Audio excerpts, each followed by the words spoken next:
La ilaha illallah Muhammadun Rasulullah alaihi salatullah wa alihi wal ahibbah. Para bapak, saudara-saudara, hadirin kaum muslim yang mulia, tidak bisa kita pungkiri bahwa seluruh manusia yang hidup di dunia ini mempunyai masalah. Orang miskin punya masalah, orang kaya pun punya masalah juga. Orang yang tidak punya uang masalah, orang yang banyak uangnya pun masalah juga. Orang yang tinggal di kampung masalah, orang yang tinggal di kota-kota besar juga bermasalah juga. Orang yang tinggal di negeri yang miskin bermasalah, tapi orang yang tinggal di negeri-negeri yang kaya juga bermasalah. Jadi rakyat biasa masalah, jadi pejabat penguasa juga masalah. Kalau dalam ketentaraan, kopral bermasalah, jenderal pun bermasalah juga. Tidak bisa dipungkiri. Orang yang belum kawin punya masalah, yang sudah kawin pun masalah juga. Yang belum punya anak masalah, yang sudah punya anak banyak pun masalah juga. Yang tinggal di gubuk bermasalah, tapi yang tinggal di rumah-rumah mewah juga bermasalah juga. Allah Subhanahu wa taala mengutus Rasulullah sallallahu alaihi wasallam untuk menyelesaikan segala masalah manusia. Masalah manusia dunia maupun masalah di akhirat.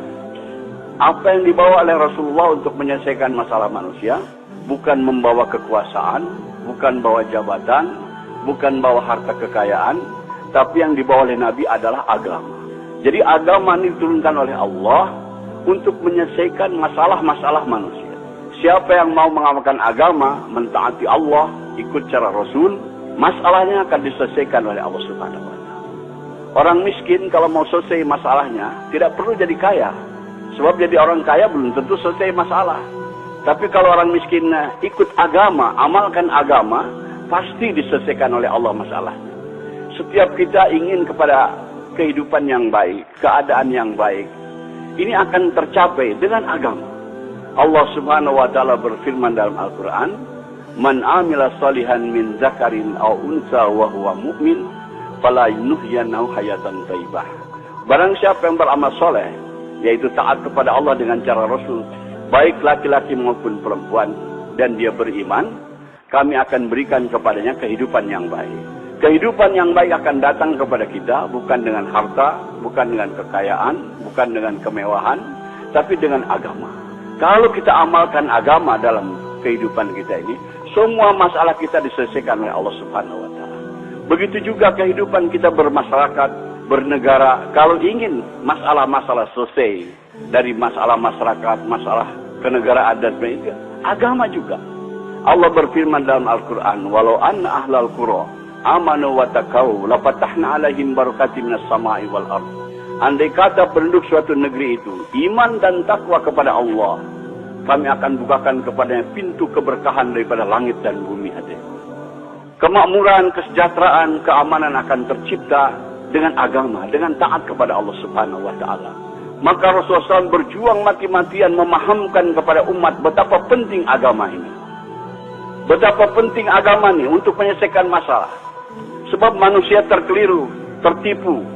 Mereka yakin dengan yang zahir, disangkanya dengan berharta, dengan berkekayaan, dengan berjabatan, dengan pangkat, kehidupan akan nyaman. Tidak, hadirnya mulia. Fir'aun kaya raya, jabatannya tinggi, tapi tidak taat kepada Allah, bermasalah kehidupannya. Qarun kaya raya, orang terkaya di dunia ketika itu, tapi tidak mau taat kepada Allah, bermasalah hidupnya. Namrud juga raja dunia, dia tidak taat kepada Allah, bermasalah kehidupannya.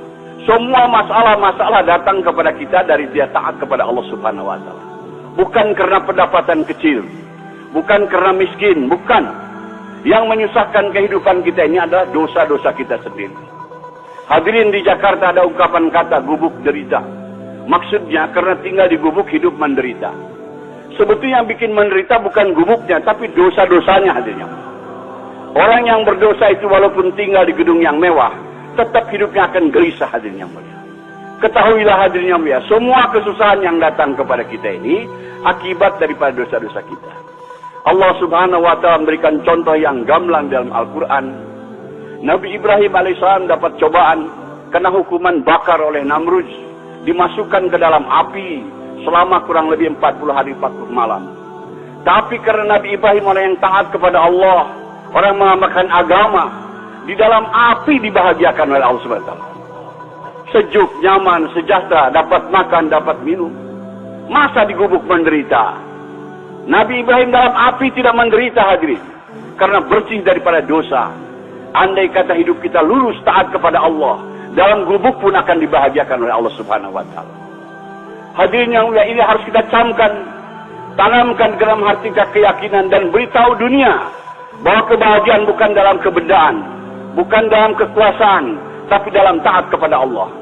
Siapa yang tidak taat kepada Allah akan celaka hidupnya, dunianya apalagi akhiratnya.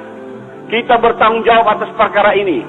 Setelah Rasulullah SAW wafat, tidak akan ada lagi kedam Nabi ke dunia yang memberikan peringatan kepada manusia. Kita selaku umat Nabi Muhammad SAW beritahu kepada dunia supaya manusia ini selamat.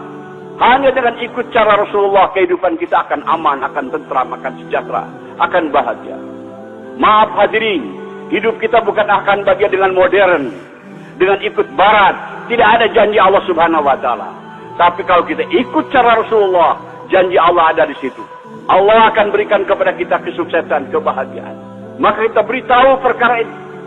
Hadirin yang mulia, Allah Subhanahu wa taala berfirman dalam hadis qudsi, "Ya ibadi, ana urid anta turid, wala yaqulu illa ma urid." Wahai hambaku, aku punya keinginan, kamu pun punya keinginan, tapi akan berlaku keinginan aku, kata Allah, bukan keinginan kamu. Wa ilan salam dari fima urid, fakaifatuka fima turid. Kalau kamu tunaikan keinginan-keinginan aku, maka aku akan tunaikan segala keinginan-keinginanmu. Tetapi kamu kalau tidak mau menunaikan keinginan aku akan susahkan engkau dalam menunaikan keinginan-keinginanmu. Dan yang akan berlaku adalah keinginan aku, kata Allah.